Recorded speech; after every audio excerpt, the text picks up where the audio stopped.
Class में हम लोग जानेंगे हिस्ट्री का सिलेबस और हिस्ट्री के सिलेबस में पढ़ना क्या क्या है और कौन कौन से टॉपिक हो। अब आप बहुत नजदीक आ चुके हैं क्लास के प्रति, एकदम क्लास में ही आपको लेकर के चलेंगे सीधे। देखिए, सबसे पहले ये जानना जरूरी है, जैसे कोई भी इंसान काम करता है तो मेन मकसद उसका वो मेन बेसिक चीज को जानता है, और अब यदि आप बेसिक चीज को नहीं जानेंगे ना तो आपको बहुत दिक्कत होगा। बहुत बेसिक क्लास हो चुका है, 3 मिला के साल लेकर के 3 क्लास पढ़ा दिए, लेकिन वो 3 क्लास आपको पूरा 30 क्लास मेंटेन करके रखेगा। अगर वही 30 कहीं भी क्लास स्टार्ट हो तो सबसे पहले उसे पहला क्लास से ही ज्वाइन करना चाहिए। इस बीच में नहीं, ऐसा नहीं कि 4 टीचर तो बोलवे करते हैं कि कोई दिक्कत नहीं है, चलो कोई दिक्कत नहीं है, लेकिन दिक्कत होता है। देखिए, हिस्ट्री आपको कितना नंबर का है? 20 नंबर का है। हिस्ट्री का मतलब क्या होता है? इतिहास। अब देखिए, इतिहास में सिलेबस क्या है, आपको पाठ्यक्रम हम बताते हैं कि क्या क्या पढ़ना है आपको। सबसे पहला चैप्टर जो है बहुत इंपॉर्टेंट है, जिसका नाम है यूरोप में राष्ट्रवाद। अब आपको समझ में आएगा यूरोप क्या है।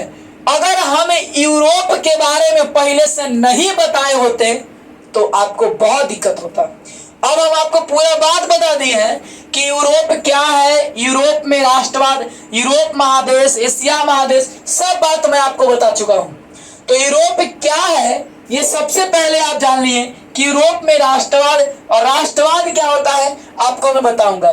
तो सबसे पहला चैप्टर पढ़ना है आपको यूरोप में राष्ट्रवाद, ठीक है।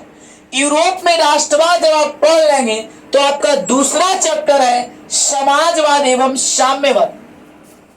दूसरा चैप्टर बहुत इंपॉर्टेंट है। पहला, दूसरा, तीसरा, चौथा, ये 4 और 5वां तक एकदम समझिए। तो पहला से लेकर चौथा तक मोस्ट VVI एकदम बहुत ज्यादा इंपॉर्टेंट है। पहला से लेकर के चौथा तक एकदम बहुत इंपॉर्टेंट है। बोला है क्या? यूरोप में राष्ट्रवाद। ये यूरोप में राष्ट्रवाद जो है, इस चैप्टर से बहुत ज्यादा क्वेश्चन आता है। दूसरा चैप्टर आपका है समाजवाद एवं साम्यवाद। दूसरा चैप्टर आपका है समाजवाद एवं साम्यवाद। आपका तीसरा चैप्टर है हिंद चीन में राष्ट्रवादी आंदोलन। ये हिंद चीन क्या होता है और ये हिंद चीन क्या है? हिंद चीन में राष्ट्रवादी आंदोलन। चौथा जो ये सबसे ज्यादा इंपॉर्टेंट है, अगर परीक्षा में पास करना है खाली हिस्ट्री से, तो आप पहला से लेकर चौथा तक अगर बढ़िया से क्लास कर लिए तो समझिए कि हिस्ट्री में पास। क्योंकि क्वेश्चन इस चैप्टर से अगर ना आए ये तो हो ही नहीं सकता है। इस चैप्टर से क्वेश्चन आना है तो आना है हिस्ट्री में। इससे तो कभी कभी 10 नंबर का पूछ देता है, ऑब्जेक्टिव सब्जेक्टिव मिला करके। एक क्लास खाली भारत में राष्ट्रवाद, और ये क्या होता है राष्ट्रवाद, आपको जब चैप्टर शुरू करेंगे तो सारी बातों को मैं बताऊंगा। दूसरी बात है क्या? 5वां चैप्टर अर्थव्यवस्था और आजीविका। दूसरा चैप्टर है आपका अर्थव्यवस्था और आजीविका। ये अर्थव्यवस्था क्या होता है? अर्थ के मतलब पैसा, और व्यवस्था करके उसको जीवन जीना। सुना होगा जीविका चल रहा है, तो ये सब बात बताएंगे आपको। अर्थव्यवस्था और आजीविका। छठा चैप्टर आपका शहरीकरण एवं शहरी जीवन। शहरीकरण एवं शहरी जीवन, ये आपका कौन चैप्टर है? तो छठा चैप्टर है। देखिए, 7वां चैप्टर है आपका व्यापार और भूमंडलीकरण। 7वां जो चैप्टर है ये है आपका व्यापार और भूमंडलीकरण। 8वां चैप्टर है प्रेस संस्कृति एवं राष्ट्रवाद। 8वां जो आपका चैप्टर है ये है प्रेस संस्कृति एवं राष्ट्रवाद। तो इस तरह से आपका पूरा चैप्टर जो है, सबसे पहले देखिए, आप कोई चैप्टर को जब पढ़ते हैं तो चैप्टर के बारे में जानना अति आवश्यक होता है, जरूरी है।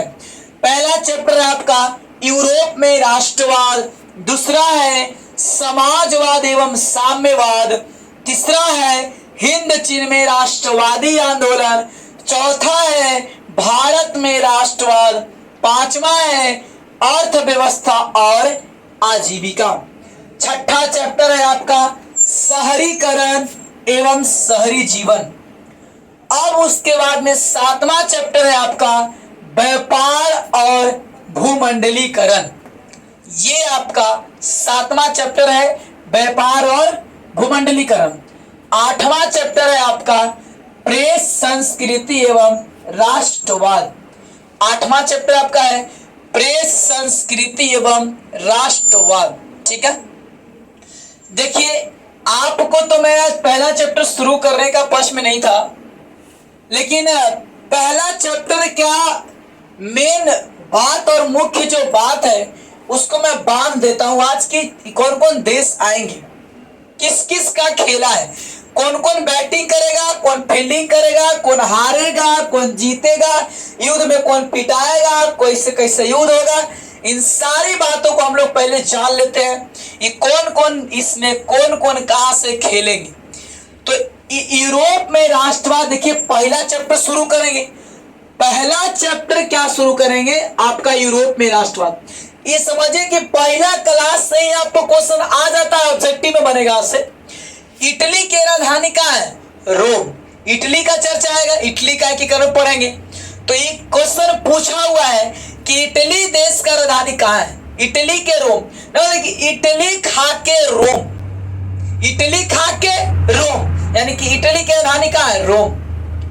फ्रांस की राजधानी है पेरिस। फ्रांस की राजधानी कहाँ? पेरिस है। स्पेन के है मैड्रिड। स्पेन के मैड्रिड। पुर्तगाल के लिस्बन। पुर्तगाल कहाँ है? लिस्बन, जो वास्को डी गामा भारत के मैंने खोज की 1498 में। तो पुर्तगाल के राजधानी कहाँ है? लिस्बन। स्विट्जरलैंड के राजधानी कहाँ है? बर्न। जर्मनी के कहाँ है? बर्लिन। आएगा जर्मनी का एकीकरण। ऑस्ट्रिया के राजधानी कहाँ है? वियना। वही होगा वियना सम्मेलन। यूनान का राजधानी कहाँ है? एथेंस। एथेंस। तो इतनी सारी बातों को अगर आप जान लेते हैं, यही मुख्य बिंदु है। कल का क्लास में आप जानेंगे। एक बात और बताते हैं, इटली के पश्चिम भाग में सार्डिनिया है। सार्डिनिया के पिडमाउंट, सार्डिनिया के शासक का कई लोगों का चर्चा होगा उसमें, और वहां पे आपको मतलब ये सब बात अगर आप जाने हुए रहेंगे तो समझने में बहुत मजा आएगा। इटली के राजधानी रोम, इटली में जाके रोम या इटली खा के रोम। फ्रांस के पेरिस, फ्रांस के पेरिस। स्पेन के मैड्रिड, स्पेन के कहाँ है? मैड्रिड। पुर्तगाल के है लिस्बन। पुर्तगाल की राजधानी कहाँ है? लिस्बन है। और स्विट्जरलैंड के कहाँ है? बर्न। स्विट्जरलैंड के कहाँ है? बर्न है। जर्मनी के है बर्लिन। जर्मनी के कहाँ है? बर्लिन। ऑस्ट्रिया के राजधानी कहाँ है? वियना। ऑस्ट्रिया के राजधानी कहाँ है? वियना है। यूनान का है? एथेंस। यूनान का राजधानी कहाँ है? एथेंस। और एक बात और जान लीजिए, इटली के पश्चिम भाग में एक जगह है जिसका नाम है सार्डिनिया। इतने ही देश का और इतने ही राजधानी का चर्चा है। किस चैप्टर में? यूरोप में राष्ट्रवाद। अब जब आप यूरोप में राष्ट्रवाद शुरू करेंगे हम, तो आपको पूरा बात समझ में आएगा। आज के लिए इतना ही, फिर मिलेंगे हम लोग नेक्स्ट डे नेक्स्ट क्लास।